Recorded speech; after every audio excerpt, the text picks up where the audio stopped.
Sinilang ako sa Calamba, Laguna noong Hunyo 19, 1861 sa pagitan ng alas 11 at alas 12 ng hating gabi.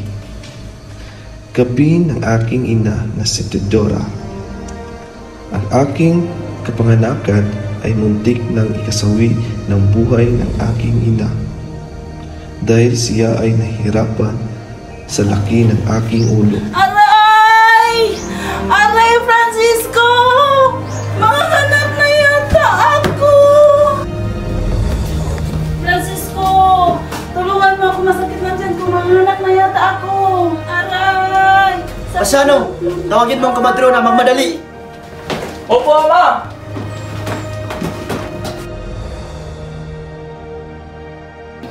Aray! Senyora, magpakatatag ka! Malapit na! Konti na lang! Kaya mo yan, mahal ko. Isa! Dalawa! Tatlo! Senyora, lalaki ang anak niyo at ang laki ng kanyang ulo.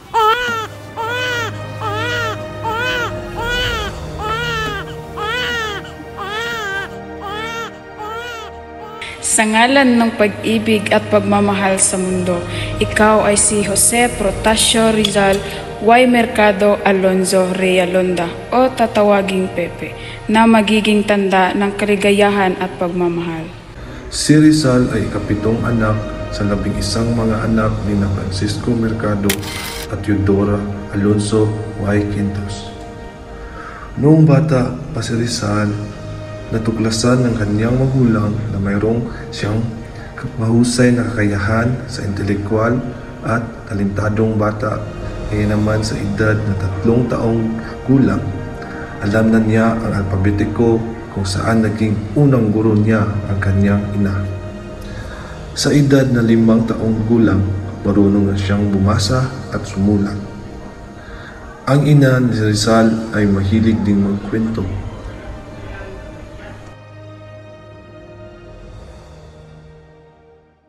Si Rizal ay lumaki sa pamilyang Katoliko. Isinilang siya sa diwa ng Katolismo at mayroong malinis na puso. Lumaking mabuting Katoliko at palagi siyang kasama sa pagdadasal at pagsisimba.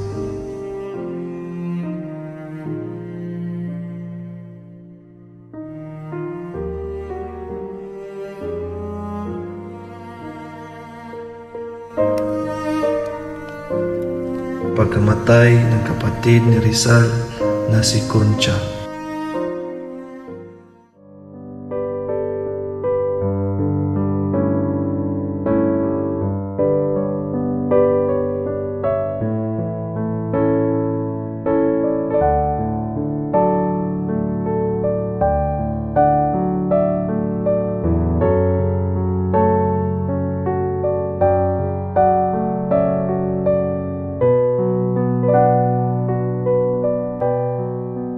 Dinibdib at nasaktan si Rizal sa pagkamatay ng paboritong kapatid na si Concha.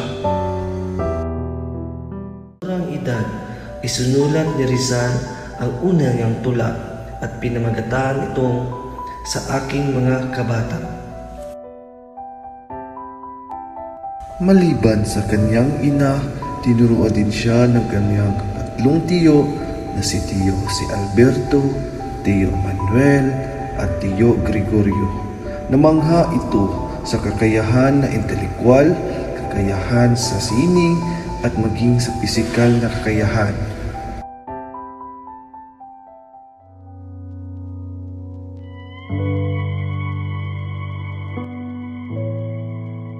Hunyo 1869, nilisan ni Rizal ang Calamba upang at magtungo sa Binyan kasama si Pasyano at Maestro Cruz. Jose, ikaw ay kakaiba. Ang iyong kasipagan at dunong ay maaari magbigay ng karangalan sa bayan. Guro, ang nais ko lamang ay matutunan ng aking mga kaya upang makatulong sa ating bayan.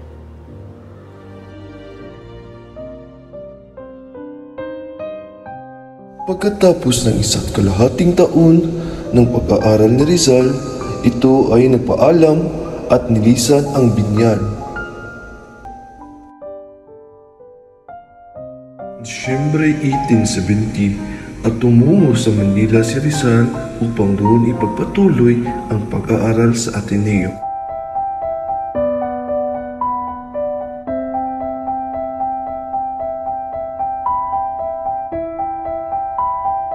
Nakatanggap si Rizal ng iba-ibang karangalan sa Universidad ng Ateneo. Ipinagmamalaki kong igawad ang gantimpala para sa pagiging pinakamahusay sa asignaturang Latin kay Jose Rizal. Tanggapin mo ito bilang patunay ng iyong sipag at dedikasyon.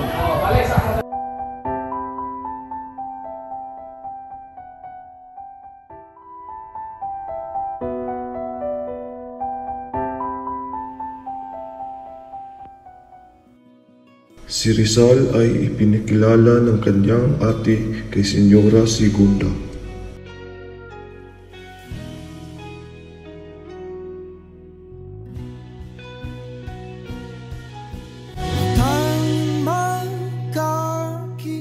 Isang karangalan, Senyorita Segunda.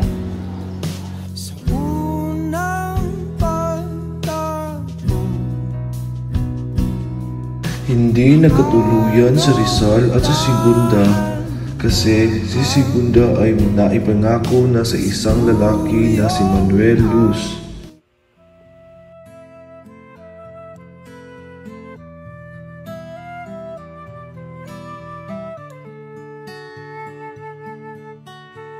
Si Leonora Rivera ay pinsan ni Rizal sa ikalawang antas.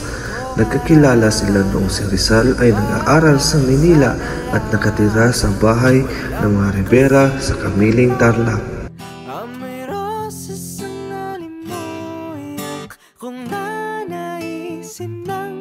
Dahil sa konserbatibong kultura noon, lihim nilang pinatili ang kanilang relasyon. Madalas silang magpapalitan ng sulat puno ng pagmamahal. Si Leonora ang inspirasyon niya para kay Maria Clara, ang pangunahing tauhan sa nobelang Noli Me Tangere.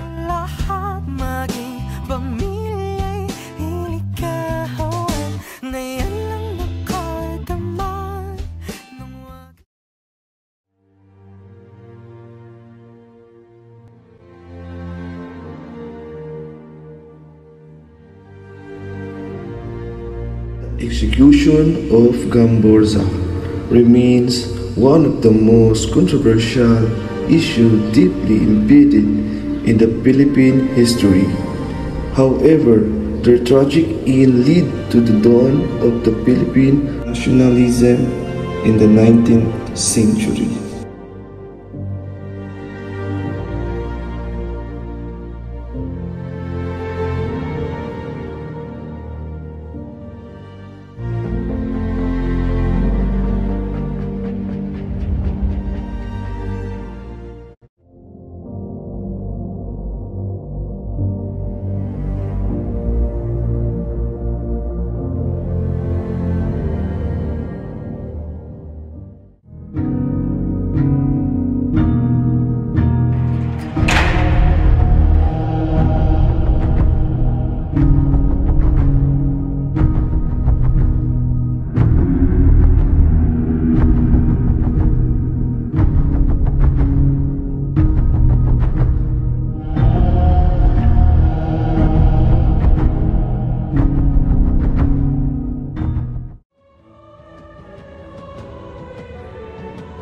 Hindi kami mga traidor. Ang aming layunin ay maglingkod sa Diyos at sa aming bayan.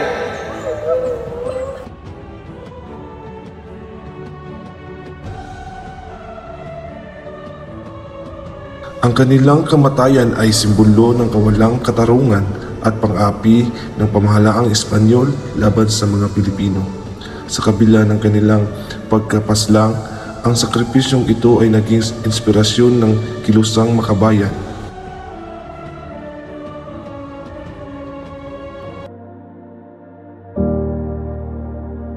Umalis si Rizal sa Pilipinas noong May 3, 1882, sakay ng barkong Salvador.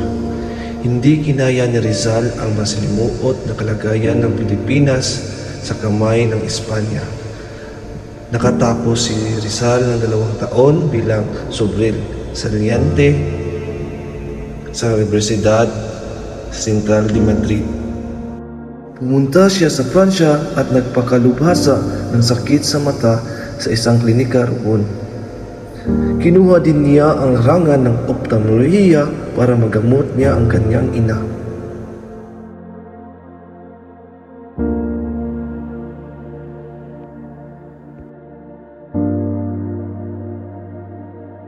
Nagkakilala si Rizal at Josephine Bracken sa Dapitan at naging malapit ito sa isa't isa hanggang naging magkasintahan.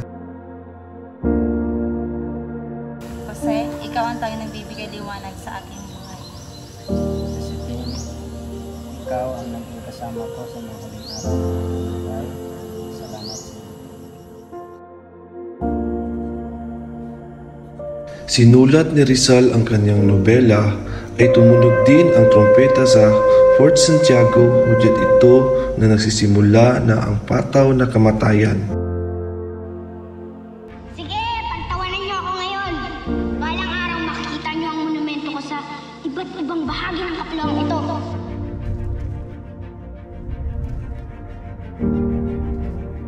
Yung makalimutan at pinasaya mo ako ng sobra sa at sa lahat ng lalaking nakarelasyon ko. Ikaw lang ang handa akong ipagtanggol. Salamat sa pagiging totoo mo, Bebe. Umibig ka ng tunay. Minahal mo kami ng buo. Mapanatag ka, anak ko. Hindi mapupunta sa wala ang iyong mga pagtitiis at pagmamalasakit sa bayang ito. Apunte!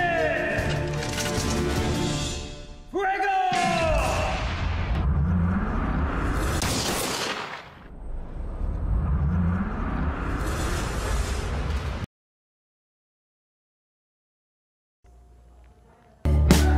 Aray!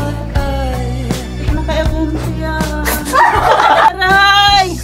Aray! Senyora, magpakatatag ka. Malapit na. Konti na lang. Kaya mo yan, mahal ko. Isa, dalawa. O hindi katawa si Kuan. Datang na oras noon. Ayaw magtanaw sa kanon. Senyora, lalaki ang anak nyo. At malaki ang kanyang ulo.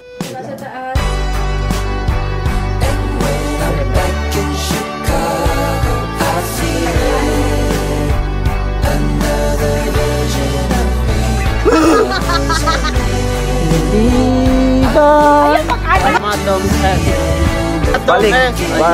1, 2, 3, go. Consumato mes! Kanang kasuko pre ba ayaw pagkuan pagkatawa. 1, 2, 3, go. Consumato mes! Aray! Aray! Senyora, magpakatatag ka. Malapit na. Kaunti na lang. Kayang-kaya mo yan, mahal. Senyora, 1, 2, 3. Isa, dalawa. Jose, ikaw hindi lamang matay. Akala ka nung dagoy niyo si Becky, marag